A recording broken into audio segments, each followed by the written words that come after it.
Assalamualaikum warahmatullahi wabarakatuh.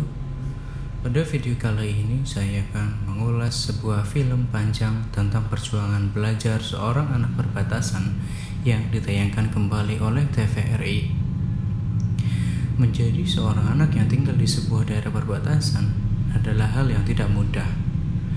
Dari segi ekonomi, fasilitas pendidikan, hingga keberadaan mereka sebagai warga negara.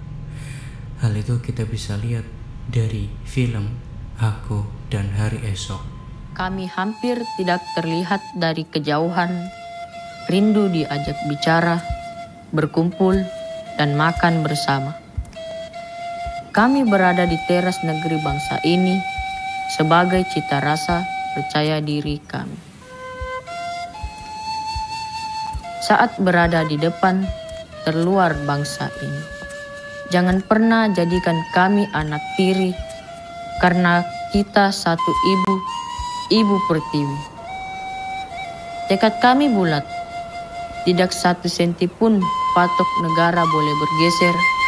Kami akan bersatu demi kedaulatan bangsa ini, karena kami bangga sebagai anak Indonesia. Seba adalah seorang anak pekerja kebun sawit. Bersama teman-temannya, Seba juga membantu kedua orang tuanya. Namun jiwa anak-anak mereka masih kental, sehingga tak jarang kegiatan membantu orang tua berakhir kabur untuk bermain.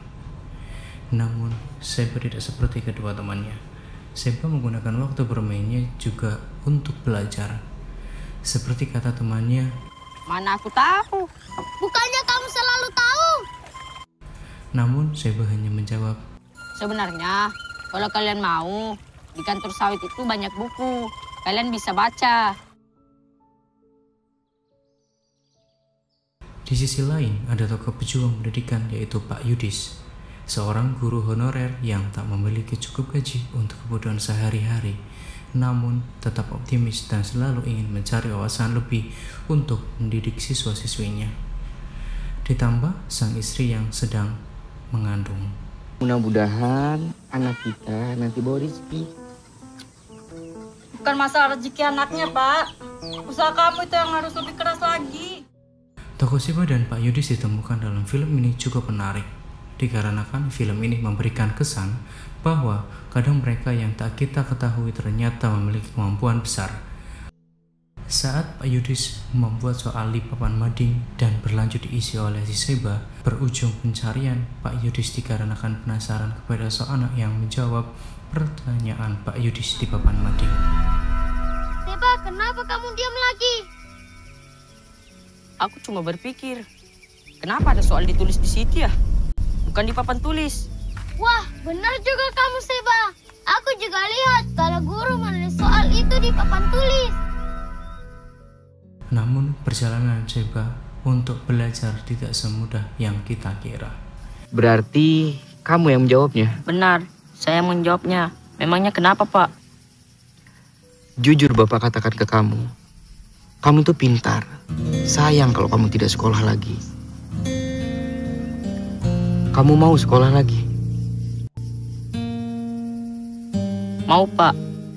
Film ini juga menunjukkan bahwa banyak faktor lain yang menghambat suatu proses belajar. Dalam film ini, sutradara ingin menunjukkan realita masyarakat saat ini. Saat Seba ingin belajar, sang ibu tidak begitu saja melepas sang anak. Mana mungkin kamu bisa bantu? Kamu saja sudah sering kabur. Main sama teman-teman kamu. Mandor tadi juga ke sini. Kamu kabur lagi. Upah kita dipotong lagi. Karena baginya, Seba harus bekerja, karena dengan bekerja mereka bisa mendapatkan uang untuk makan. Suatu pilihan yang sulit dalam berjuang. Namun film ini sangat relevan dalam masa sekarang ini, di mana banyak orang tua tak menyalahkan anaknya dikarenakan alasan ekonomi. Padahal saat seseorang memiliki wawasan, maka dia akan bisa lebih sukses. Bu, Pak, Seba ini anak yang pintar. Saya yakin sekali pasti Seba akan sukses, Bu, Pak. Namun karena keteguhan Pak Yudis dan dorongan sang bapak Seba, akhirnya Seba bisa meraih keinginannya, yaitu bersekolah. Menjadi siswa baru di sekolah membuat Seba menjadi anak yang semakin cerdas, semakin berwawasan, hingga tiba waktunya dipercaya untuk mengikuti perlombaan Ki Hajar tingkat kabupaten. Bapak mendaftarkan kamu untuk kamu bisa mengikuti lomba Ki Hajar di tingkat kabupaten. Saya tidak mau kemana-mana, Pak. Seba, kamu tidak ingin membahagiakan kedua orang tua kamu? Mendengar hal itu, Seba menjadi semakin semangat, namun juga bingung karena Seba tidak ingin kemana-mana. Saat Pak Yudis ingin membatalkan rencana memberangkatkan Seba, Seba menolak karena menurutnya itulah yang ia inginkan. Namun dengan mimik wajah yang terlihat kebingungan. Di sini kita melihat ada konflik batin yang sedang dialami oleh Seba. Hingga waktu tiba untuk perlombaan Ki Hajar, ternyata Seba kabur dari rumah Pak Yudis. Entah karena rindu atau apa, karena dalam film ini memang tidak dijelaskan secara detail alasan Seba kembali ke rumah. Sesampainya di rumah, ternyata bapak dan ibu Seba tidak berada di rumah.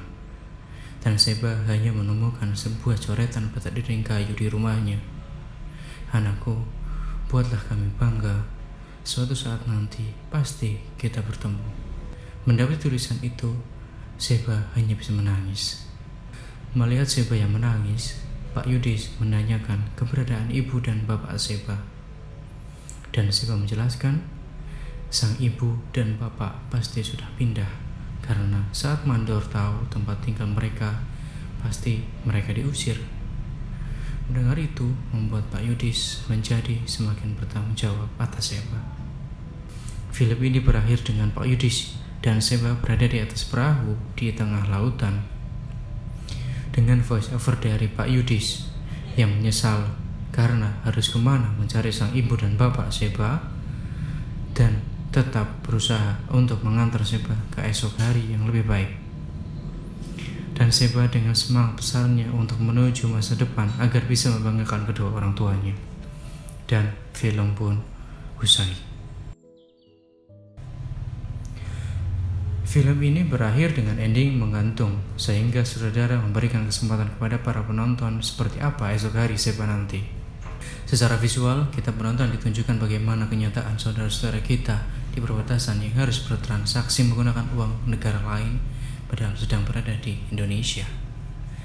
Sesuatu sinyal di daerah perbatasan juga ditampilkan pada saat Pak Yudis berkomunikasi dengan penjual buku dan celotehan saat bersama teman Pak Yudis saat masuk Sebatik sudah tidak ada sinyal. Tapi dari semua aspek yang ada dalam film ini sangat menarik menjadi tontonan dan tuntunan untuk belajar di Indonesia.